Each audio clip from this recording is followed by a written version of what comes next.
Good evening and welcome to Flashpoint. My name is Mark Green. Kevin MacDonald is professor of psychology at Cal State University in Long Beach. His book, The Culture of Critique, is the third and most recent volume in a series on Judaism as a group evolutionary strategy. In his book, Professor MacDonald describes how Jewish intellectuals have initiated and advanced important political and intellectual movements throughout the 20th century and beyond. More significantly, however, Professor MacDonald claims that many of these same movements and the very science under which they were launched were covertly designed to advance specifically Jewish interests, often at the expense of larger non-Jewish populations. Professor MacDonald? Glad to be here. Nice to see you. Yeah. Well, first, a scientific question. What is meant by group evolutionary strategy? Well, a group evolutionary strategy is basically a way for a group to get out in the world. And so when you study a group evolutionary strategy, you basically try to see how the group organizes itself, how it prevents group members from cheating, doing things that interfere with group interests. Mm-hmm. And how, for example, it prevents intermarriage, so that it keeps the gene pool pure, as it were. Mm-hmm. So those are the main things. For example, speaking about Judaism, over the centuries, it was quite common for Jewish groups to regulate the business practices within the group and between Jews and non-Jews. Mm-hmm. So that would be a very important area for maintaining their economic niche. Mm-hmm. And there was a concept of evolutionary strategy. That's part of evolutionary psychology, which is the larger scientific focus. But it's a widely accepted concept within the... I think evolutionary psychology is getting more and more acceptable within mainstream psychology now. Mm-hmm. And it intersects with my work. It's not the whole thing, certainly, but one of the things I'm interested in is what psychological mechanisms are involved in ethnocentrism and group identity and group conflict. I mean, I wrote my second book was about anti-Semitism, so you want to know what psychological mechanisms are being triggered that result in between group conflict. And those are, my view is that these mechanisms are evolved mechanisms. We are not blank slates. And as we come into these conflict situations with some very strong predispositions. And that's why we see ethnic conflict around the world today, as we have throughout the past. So it's your opinion and others that we're hardwired, as it were, to have certain proclivities? Well, yeah, proclivities. I don't like to use the word hardwired because there are certain environmental influences and there are a lot of context effects and so on. But yes, we tend to have negative attitudes towards out-groups. We tend to have more rapport and a sense of common identity and comfort level, I think, with people of our own kind. Mm-hmm. And that's universal, you think? Yes, I do believe it, yeah. But I think some peoples are more ethnocentric than others. And is that what you call genetic similarity theory? Is that your theory? Is that why? That's Phil Rushton's theory, and he's an evolutionary psychologist. And his idea is that we are attracted to people who are like ourselves, who have similar psychological traits, but also physical features and other attributes that make us similar, and we have more rapport with them, we're more altruistic towards them, and so on. And I think that's a big part of it. Mm-hmm.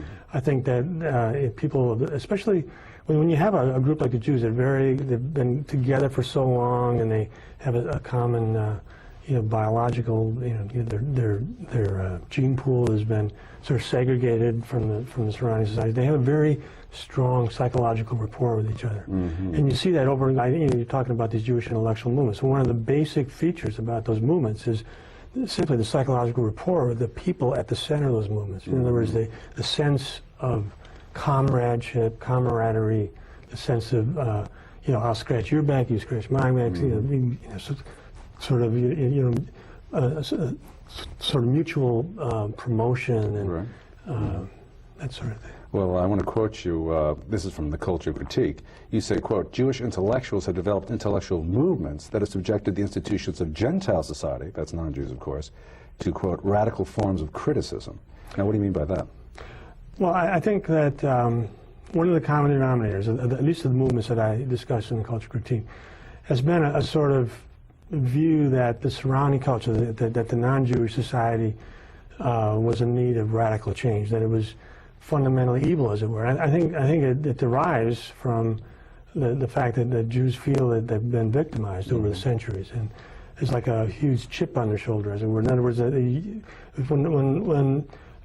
someone who strongly identifies as a Jew, when they look back at history, they think of it as a series of persecutions. You know, when they think of the Middle Ages, they don't think of cathedrals and saints and pilgrimages. They think of, you know, crusaders killing Jews. They think of persecutions. They think of the Inquisition. You know, when they think of the Tsar, they don't think of, you know, palaces or whatever the good things that the Tsar did. They think of the anti-Jewish laws of the late 19th century, that sort of thing. And so there's always this sense that they've been victims for the last 2,000 years in Christian society. And so, you know, when they came to America, there was some anti-Jewish attitudes, and I think those attitudes were, you know, fairly subtle by historical standards. We didn't have any pogroms, we didn't killing Jews, but at the same time, if Jews wanted to join a country club, they wanted to go to a hotel, maybe there was sort of, you know, sort of subtle anti-Jewish attitudes, especially among sort of, well, I think it was pretty common until after World War II, actually.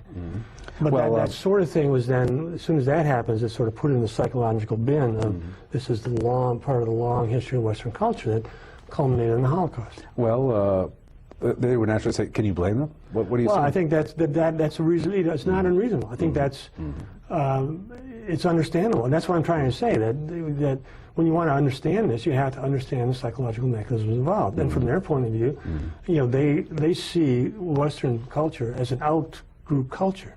It is the culture of the other, you know, and it's they have a very positive attitude in general towards Judaism. And one of the things I tried to do in the culture critique, in every chapter where I claimed that there was a Jewish intellectual movement, I think the first thing I had to establish was that the people at the center of it were strongly identified Jews.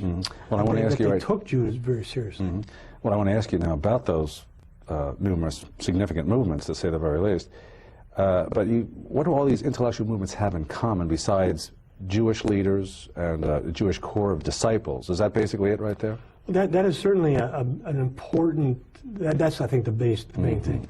That you have the people at the center of the movement are strong identified Jews who have a sense of pursuing specific Jewish group interests. You know, for example, psychoanalysis, deeply concerned with anti-Semitism, wanting to eradicate anti-Semitism. Look at the Frankfurt School. And psychoanalysis, attempting to erect these psychological theories that any kind of prejudice against an outgroup, like Jews, was a pathology, a psychiatric disorder. But you're leaving one other thing out too, and that is the role of deception. Well, certainly there was some of that. In general, these movements that were not advertised as Jewish movements. I mean, they were advertised in sort of universal terms. If you think of leftist political ideology, or even psychoanalysis, there's nothing in psychoanalytic theory that talks about Jews. I mean, so it's all you're talking about neuroses and this and that. But when it came to understanding, you know, ethnic hostility, it was viewed as a pathology. But there was no attempt to really understand Jewish ethnocentrism either.